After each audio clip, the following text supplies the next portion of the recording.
So very good morning. आज अपन इस video के अंदर बात करने वाले हैं आपके जो बीएससी के जो आपका बीएससी थर्ड ईयर है इसके जो इंपोर्टेंट क्वेश्चन है बोर्ड के उनको डिस्कस करने वाले हैं। जूलॉजी के इंपोर्टेंट क्वेश्चन थे उनको अपन ने डिस्कस कर लिया था। आज अपना मेन फोकस रहेगा बोटनी एंड बोटनी का कौन सा जो आपका पेपर नंबर फर्स्ट है। बोटनी का जो पेपर नंबर फर्स्ट है आपका प्लांट मॉर्फोलॉजी एंड एनाटॉमी, इसके कौन कौन से इंपोर्टेंट क्वेश्चन है जो इस बार आपको एग्जाम में देखने को मिल सकते हैं। वन बाय वन करके उन सारे क्वेश्चन को अपन क्या करने वाले हैं, डिस्कस करने वाले हैं। आप सबको पता है कि हर साल अपन इंपोर्टेंट क्वेश्चन बनाते हैं, जिन क्वेश्चंस को अपन डिस्कस करते हैं ऑलमोस्ट वही क्वेश्चंस आपको एग्जाम में देखने को मिल जाते हैं। तो इस बार भी वही उम्मीद करते हैं कि अपन यहाँ जो क्वेश्चंस पढ़ते हैं इनको अपन इजीली आराम से देख लेते हैं। हर यूनिट के क्वेश्चन देखेंगे क्योंकि आप सबको पता है कि जूलॉजी हो गया, बोटनी के अंदर हो गया, इनके अंदर शॉर्ट नोट जो क्वेश्चंस होते हैं वो ज्यादातर आपको देखने को मिलते हैं। इसलिए एक क्वेश्चन लॉन्ग में आता है, एक क्वेश्चन शॉर्ट में आता है उसके अथवा के अंदर। तो टोटल आप सबको पता है कि आपकी कितनी यूनिट है बोटनी की, 4 यूनिट है। हर यूनिट के अपन इंपोर्टेंट क्वेश्चंस करेंगे, शॉर्ट नोट भी देख लेंगे उसका, और बड़ा क्वेश्चन कौन सा बन सकता है वो भी देख लेंगे। एंड चैनल पे नहीं तो चैनल को सब्सक्राइब कर दीजिएगा। इसके बाद में अपन जो केमिस्ट्री के इंपोर्टेंट क्वेश्चंस उनको भी डिस्कस करने वाले हैं। तो चलिए सबसे पहले बात कर लेते हैं फर्स्ट यूनिट में। एग्जाम पैटर्न तो आई होप आप सबको पता होगा कि फर्स्ट टोटल कितने 5 क्वेश्चंस करने होते हैं।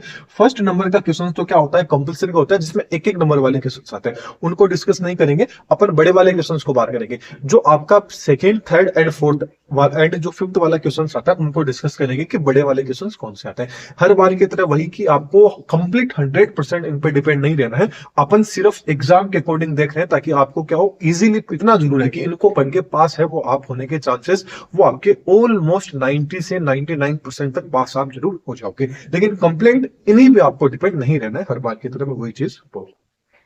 चलिए बात करते हैं क्वेश्चन नंबर फर्स्ट की। फर्स्ट क्वेश्चन की बात कीजिए तो देखिए इसमें आता है टिश्यू एंड इसके टाइप्स, कि टिश्यू क्या होता है एंड टिश्यू के कितने टाइप्स होते हैं। अब टिश्यू के टाइप्स की बात करें तो जो आपका सिंपल टिश्यू आ गया, कॉम्प्लेक्स आ गया, तो उन दोनों के अंदर से आप जो सिंपल टिश्यू होता है उससे पढ़ने तो दोनों है, लेकिन सिंपल टिश्यू को थोड़ा सा अच्छे से देख लीजिएगा। इसके अलावा आप चाहे आप किसी भी यूनिवर्सिटी में हो, एक चीज हमेशा याद रखना, अभी आप 2024 का एग्जाम दे रहे हैं, राइट। अभी आप क्या दे रहे हैं, 2025 का एग्जाम देंगे, राइट। अब आपको क्या करना है, जो आपका प्रीवियस ईयर का पेपर था, मतलब जो आप जब आपके जो सीनियर थे, मतलब 2024 का जो पेपर आया था जिस भी यूनिवर्सिटी में हो, इस पेपर के जितने भी क्वेश्चन है, जो पेपर आया था इस पेपर को अच्छे से देख लीजिएगा। क्योंकि कई बार क्या होते हैं, जो छोटे वाले क्वेश्चन होते हैं शॉर्ट नोट, वो क्वेश्चन क्या होते हैं 2024 में जो छोटे क्वेश्चन होते हैं वो 2025 में उनको क्या कर दिया जाता है, बड़े क्वेश्चन के अंदर दे दिया जाता है। मतलब यदि 2024 का आप पेपर पढ़ लोगे तो ऑलमोस्ट ये मान लीजिए 1 से 2 क्वेश्चन होंगे वो आपको देखने को मिल जाएंगे। 1 से 2 क्वेश्चन का मतलब हो गया कि ऑलमोस्ट 10 से 15 नंबर तक का जो पेपर होगा वो आपका 2024 के अंदर से आता है। तो ओनली आप पास होने के अकॉर्डिंग देख रहे हैं कि बस कैसे भी करके मेरी नैया पार हो जाए। तो 2024 का एंड 2023 का ये 2 पेपर आप देख लीजिएगा, इजीली आप क्या हो जाएंगे, पास 100% हो जाएंगे, चाहे आप किसी भी यूनिवर्सिटी में क्यों ना हो। चलिए अब शॉर्ट नोट क्वेश्चंस की बात कर लेते हैं। तो शॉर्ट नोट के अंदर आपको क्या देखना है, इसमें जो टिश्यू सिस्टम होता है वो टिश्यू सिस्टम क्या होता है उसके ऊपर शॉर्ट नोट लिखना है। इसके अलावा ये क्वेश्चन वेरी इंपॉर्टेंट है, मोनोपोडियल जो ब्रांचिंग है, मतलब ब्रांचिंग जो ग्रोथ है या ब्रांचिंग जो पैटर्न है वो क्या होता है, उसको आपको क्या करना होगा, एक्सप्लेन करना होगा। इसके अलावा जो कैनोपी आर्किटेक्चर होते हैं वो क्या होता है, इसके ऊपर आपको शॉर्ट नोट लिखना है। एंड ये भी वेरी इंपॉर्टेंट है, जो आपका सिक्रेटरी टिश्यू होता है वो क्या होता है उसको आपको एक्सप्लेन करना है। वैसे सारे के सारे इंपॉर्टेंट है, स्किप आपको बिल्कुल भी नहीं करना है क्योंकि ऑलरेडी स्किप कर करके बनाए गए। नेक्स्ट यूनिट की बात करें तो नेक्स्ट यूनिट में आपको देखना है कि जो आपके जाइलम एंड जो फ्लोएम है इन दोनों की आपको क्या देखनी है, जो सेकेंडरी स्ट्रक्चर है उस सेकेंडरी स्ट्रक्चर को आपको देखना है। सबसे ज्यादा आपको इसके अंदर जो डायग्राम है वो देखने को मिलेंगे, तो डायग्राम आपको बना के आना है, ये चीज आपको याद रखनी है।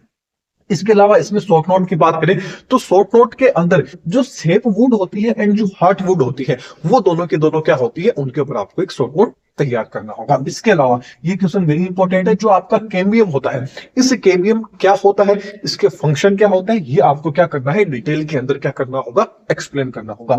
अगला आ जाता है जो आपका मोनो एंड डाई कोटिलिडोन्स होते हैं, जो सूट होती है वो आखिरकार क्या होती है उसको बताना है। इनके अंदर भी आप थोड़ा सा जो आपका मोनोकोटिलिडोन्स जो आपकी सूट होती है उसको थोड़ा सा आप अच्छे से देख लीजिएगा। चलिए अगला क्वेश्चन बात करते हैं डी यूनिट में, कि अगला देखना है आपको जो आपका स्टोमेटा होता है वो स्टोमेटा क्या होता है, उसकी स्ट्रक्चर क्या होती है एंड स्टोमेटा के कितने टाइप्स होते हैं वो आपको क्या है, एक्सप्लेन करना होगा।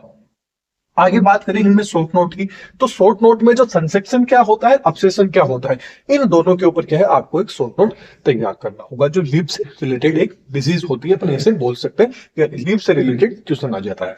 अगला आ जाता है कि जो रूट माइक्रोब जो इंटरेक्शन होता है, वो रूट माइक्रोब इंटरेक्शन आखिरकार क्या होता है, उस पर आपको शॉर्ट नोट करना है। कि क्वेश्चन कई बार लॉन्ग क्वेश्चन के अंदर भी पूछा जा चुका है। या बोले तो माइक्रोराइजा क्या होता है, एक तरह से आप ये मान सकते हैं कि माइक्रोराइजा का जो आपका फंक्शन है वो आपको क्या करना होगा, एक्सप्लेन करना होगा। इसके अलावा जो प्राइमरी एंड सेकेंडरी जो आपका टिश्यू है रूट के, रूट का जो प्राइमरी एंड सेकेंडरी जो टिश्यू है उसको क्या करना होगा, आपको एक्सप्लेन करना होगा। लास्ट एंड फाइनल आपकी जो 4th नंबर की यूनिट आती है, उसमें बात करें तो जो आपका मोनोकोट एंड जो डाइकोट सीड होते हैं उसकी एनाटॉमी पे आपको क्या है लिखना होगा। और इसके अंदर भी आप थोड़ा सा जो आपकी मोनोकोट होती है, मोनोकोट सीड की जो एनाटॉमी होती है उसको आपको थोड़ा सा अच्छे से देख लेना होगा। इसके अलावा इनमें शॉर्ट नोट की बात करें तो शॉर्ट नोट की बात करें तो जो वेजिटेटिव प्रोपागेशन है ये आखिरकार क्या होता है, इसको लिखना है। इसके अलावा जो सीड सस्पेंशन जो आपका डिस्पर्सन होता है वो क्या होता है। लेकिन देखिए आपको ओनली फॉर मतलब ये सपोज कीजिए कि आप इनके अंदर से भी 2 यूनिट भी यदि कवर कर लेते हैं, टोटल कितनी यूनिट है, 4 यूनिट है, इन 4 में से यदि आप 2 यूनिट भी कवर कर लेते हैं तो ये मान लीजिए पास आप क्या हो जाएंगे, इजीली हो जाएंगे। क्योंकि बोटनी के अंदर क्या होता है थोड़ा सा ये पेपर होते हैं, ये तीनों की जो पेपर है थोड़े से टफ रहते हैं। तो आप सोचते हो कि बोटनी के अंदर तो अपन क्लियर कर ले एंड जूलॉजी के अंदर थोड़े अच्छे से नंबर लेके आ जाए ताकि परसेंटेज भी बन जाए और पास भी हो जाए। तो बोटनी के अंदर क्या करना है, आपको 2 यूनिट यदि आप देख लेते हैं, कोई भी आपको अच्छे लगे वो 2 यूनिट देख लीजिए ताकि आप क्या हो जाएंगे, इस पेपर को इजीली क्लियर कर लेंगे। तो ये तो अपने फर्स्ट पेपर की बात कर ली। अगला जो वीडियो रहेगा उसमें सेकंड एंड थर्ड पेपर की भी बात कर लेंगे, उसके बाद में केमिस्ट्री के कर लेंगे, जूलॉजी के अपन इंपोर्टेंट क्वेश्चन देख लिए। तो एग्जाम के लिए आप सबको बेस्ट ऑफ लक। चैनल पे नए हैं तो चैनल को सब्सक्राइब कीजिएगा, क्योंकि अभी बीएससी कंप्लीट किया, आप में से कुछ एमएससी भी करेंगे तो एमएससी भी अपन इसी चैनल पे मिलेंगे। तो चलिए नेक्स्ट लेक्चर में फिर मिलेंगे। Thank you.